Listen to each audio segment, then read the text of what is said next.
ভাই একটা বলেন, আপনি বলেন, কি বলবেন, বলেন বলেন বলে দে। কি বলে দিব। আসসালামু আলাইকুম দর্শক, এই ভাইটাকে সবাই সাপোর্ট করবেন, ধন্যবাদ।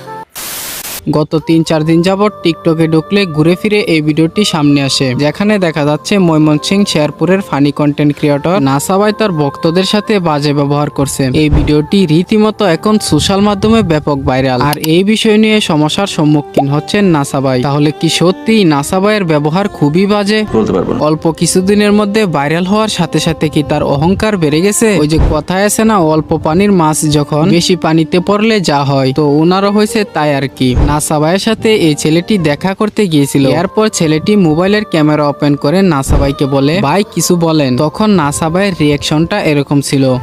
কি বলে দিব। আসসালামু আলাইকুম দর্শক, এই ভাইটাকে সবাই সাপোর্ট করবেন, ধন্যবাদ। ধন্যবাদ, আমাকে একটু সাপোর্ট করে দেন। ভাই এটা খুবই অন্যায় হয়েছে, আপনি একটু সুন্দর করে বলতে পারতেন। এরকমটা আপনার কাছ থেকে আশা করি নাই। এই ছেলেটি এতটা কষ্ট করে গিয়েছে আপনার কাছে সাপোর্ট পাওয়ার জন্য। ছেলেটির কষ্টটা অত্যন্ত আপনার বোঝা উচিত। ছেলেটি আপনার কাছে কোনো টাকা পয়সা চাই নাই, শুধু একটু সাপোর্ট চেয়েছিল। ভাই ফ্যান ফলোয়ার্স কিন্তু তৌহিদ আফ্রিদিরও ছিল, দেখেন এখন কিন্তু আর সে নাই। এরকম আজগবি অভিযোগ উঠে আসে প্রতিবন্ধী গ্রুপের জাতীয় টিকটকার শ্যাম্পু হুজুর থেকে। এটাই বাস্তব। নাসা ভাই একটু সুন্দর করে বলতে পারতেন। এই ভাইটি আপনার কাছে কোনো টাকা পয়সা চাইনি, শুধু একটু সাপোর্ট চেয়েছিল, আর তো কিছুই নয়। ভাই ফ্যান ফলোয়ার কিন্তু তৌহিদ আফ্রিদিরও ছিল, দেখেন এখন কিন্তু সে আর নাই। ভাই অহংকার করিয়েন না, অহংকার কিন্তু পতনের মূল। এটাই বাস্তব। আমরা বাঙালি খুব সহজেই মানুষকে নিয়ে ট্রল করতে পারি, কিছু না জেনে না ভেবেই তাদের সম্পর্কে ভাইরাল হওয়ার জন্য মিথ্যা নিউজ দিতে টাকা পয়সা লাগে না। যেই ছেলের নিজের কোনো যোগ্যতা নাই, আর তিনি আইছে নাসা ভাইয়ের কাছ থেকে প্রমোট চাইতে। আরে ভাই তোকে বলতেছি, পারলে নিজে থেকে কিছু কইরা দেখা। সাপোর্ট চাই আর কতদিন চলবি? আর শ্যাম্পু হুজুর উনার কথা আর কি বলবো, তিনি তো উমরের নাম বেচা খাইতেছে দিনরাত 24 ঘন্টায়। ওমর বারে 500 million like, Omar always on fire. Omar on ফায়ারে।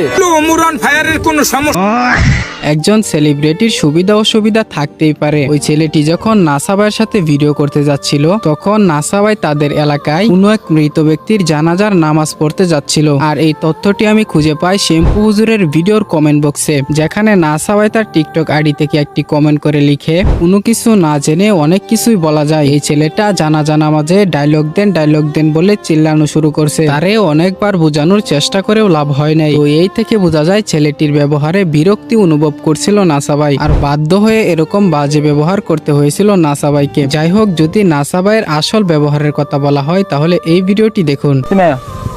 Clear না? তুলো করবো না আমাদের জন্য।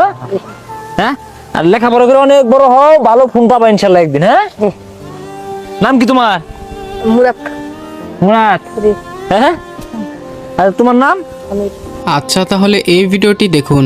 রুট দিয়ে দেখিয়ে নে কতটা মনে আশা নিয়ে এসে আমার সাথে দেখা করবো, আমার সাথে কি বলবো, আমার সাথে দেখা করবো। আর বুকে নিয়ে তোমার। আরে তোমরা যে আসলে কও কি কম তুমি করে নিয়ে, হ্যাঁ এতটা ভালোবাসো, ঘাইমা শরীর পুরো ভিজে গেছে দেখেন। রোদ তো আসছে। এছাড়াও নাসা ভাই শেরপুরের ভয়াবহ বন্যাতেও থেমে থাকেননি। আসসালামু আলাইকুম। তাহলে আমরা অবশেষে দেখেন কিরকম পরিস্থিতি। আজকে 2 দিন ধরে চট্টগ্রাম থেকে বুটানার লাগে যে চেষ্টা করতেছি, বুটানার লাগে আগাইতেছি। তো এই হচ্ছে নাসা ভাইয়ের ব্যবহার। আপনি আমি যদি উনাদের জায়গায় থাকতাম, তাহলে বুঝতে পারতেন মানুষের সাথে কতটা মেনটেন করে চলতে হয়। অযথাই কেউ ট্রল না করে ভিডিওটি শেয়ার করে রাখুন।